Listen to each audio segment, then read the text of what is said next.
Thanks, Michael. Hello, gentlemen. Eunice, I think this question is probably for you first. The U.S. men's team has played a lot of games since the World Cup last year, but at least from the outside, this stretch this fall with these two friendlies and the upcoming Copa America qualifiers feels a little different. It feels a little bigger, and I wonder if it does for you guys too. Thanks. Yeah. I mean, since the World Cup, we've had some huge games like the Nations League, for example. So that was definitely a big game, playing in that final. And then now it's just, in the process of, getting to play against different kinds of teams, all of that, in the process of us trying to get better. So these two games, hopefully, we're going to go out there and try and get better from them. Next will be Kyle Bond from the Sporting News. Thank you, Michael. Eunice, this is for you. Tell me about your first season here with your new club and playing with an international teammate as well. How has that been, getting to be at a club team with an international teammate and now coming back to the international duty and having a familiar face there? Yeah, it's definitely really nice to have someone like Christian at the club. It's a privilege to be playing with him for the national team and at the club now as well. And it's nice to see him day in, day out, week in, week out, playing against top teams all the time, and just seeing his quality, all the time, and also being able to bond off the field as well. It's really nice. Next will be Jeff Carlisle from ESPN FC.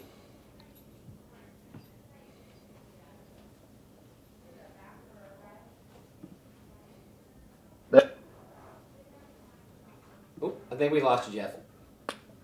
Can you hear me now? Yep. Okay, there we go. Thanks, Michael. Hi, guys. My question for Eunice. That's nice. You spent most of it seems like you spent most of your time with the U.S. playing a little bit in an advanced midfield role, and I noticed in the Champions League game against Dortmund you were dropped a little deeper. In what ways do you kind of have to tweak your game when the demand on what you're supposed to give the team change a little bit, especially maybe if it's a little bit more defensive?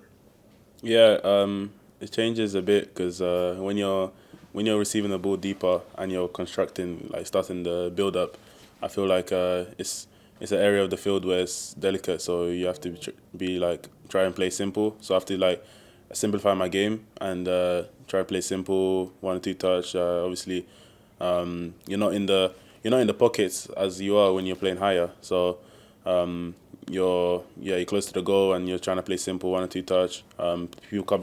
People pressing you from behind, and defensively, also I feel like it's a more of a role that you're not pressing high because you're not high up the pitch, but you're closing lines, helping the centre backs, things like that.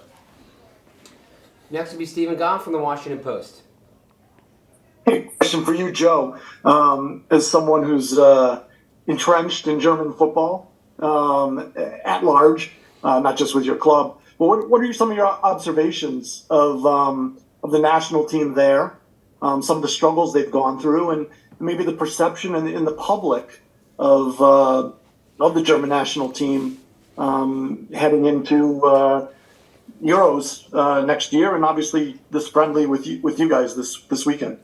Yeah, I mean, I think we all know they're a world-class team. They have such good players who play in all the best leagues in Europe, and I think they definitely did go through a difficult period in the World Cup and now after, but now they have a new coach, maybe new ideas. He was the coach of Bayern Munich, which most of the players on their national team play there, so yeah, I think they're just going to be, different, maybe come out with more energy because that's what their coach definitely implies a lot, so yeah, I mean, for us, it's definitely a learning process to play against some of the best teams, and we're just going to give it our all. And for them going into the Euros, it's not my concern what they do, but I know they're definitely a good team.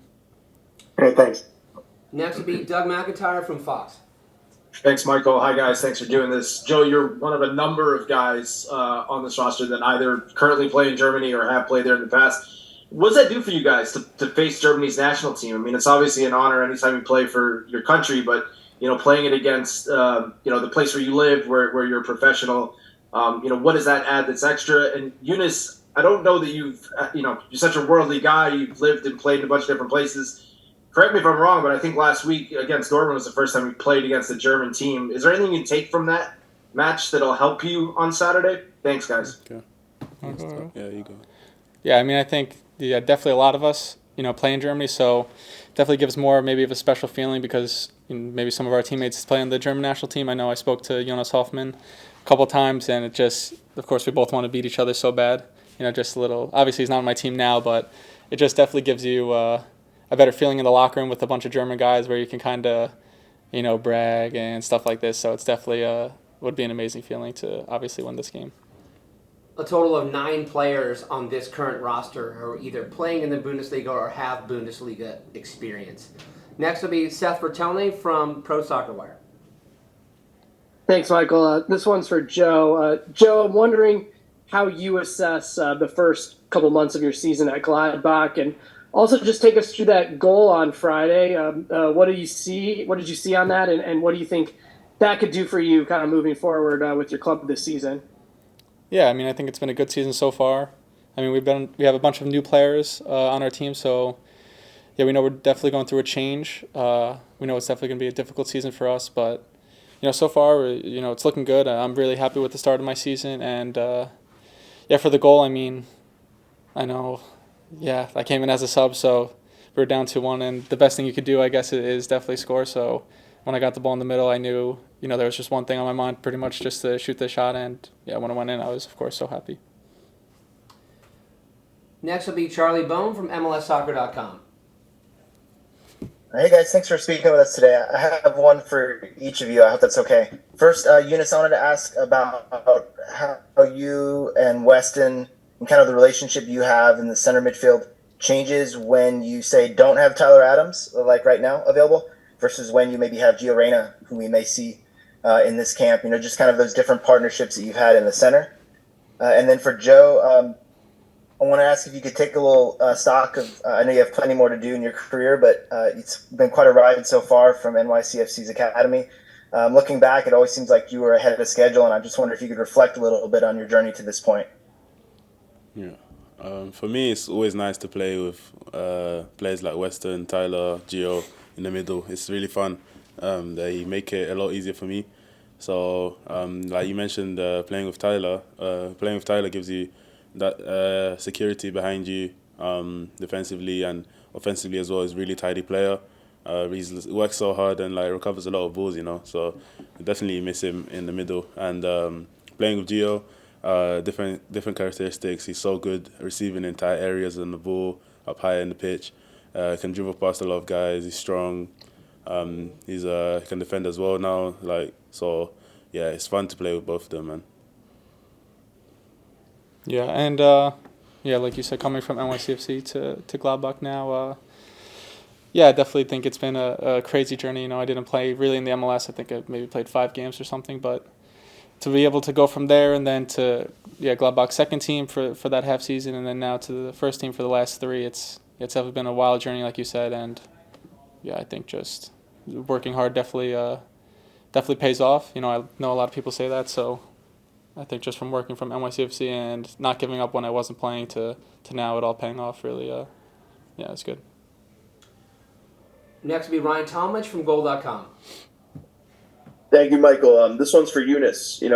At the time of the last camp, you were kind of easing your way into playing minutes at AC Milan and kind of adjusting to your new life at that new club. And since then, you've been playing big minutes. You've been getting starts in big games and kind of figuring out where you stand with the club. Just for you, what has this last month been like as you've kind of taken a step up with Milan, and what has the adjustment period been like for you on the field and off the field as you've kind of gotten used to your new surroundings?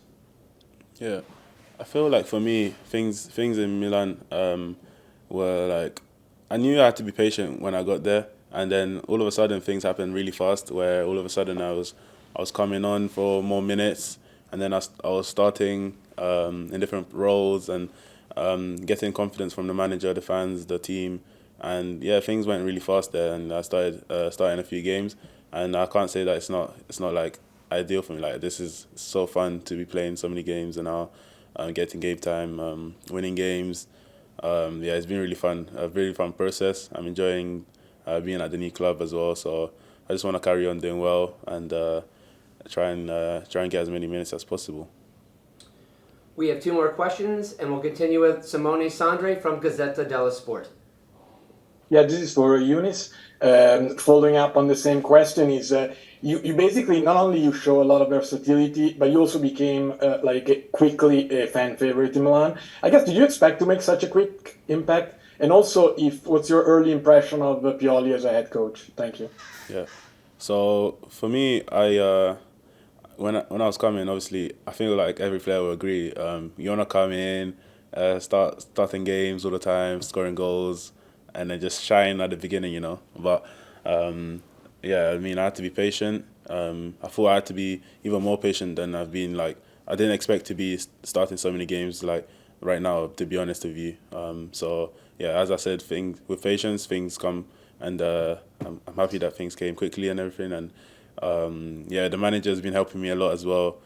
He's helping me adapt to the system, the different roles, and ultimately helping me to become a better player. You know, that's one of the ultimate goals. So I'm really happy with the coach.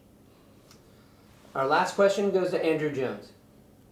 Thanks, Michael. First for Joe, can you talk about the goal celebration after you scored that terrific goal on Saturday, as well as the relationship, the bond that he's had with you, and you playing almost in the New York area? If you have any, or at least a good bit of family or friend support coming up. And Jonas, can you talk about that wild scene on Saturday? And if you have a Olivier Giroud jersey right now with him being the goalkeeper, and if Christian was going to be playing goalkeeper possibly in that wild win in January.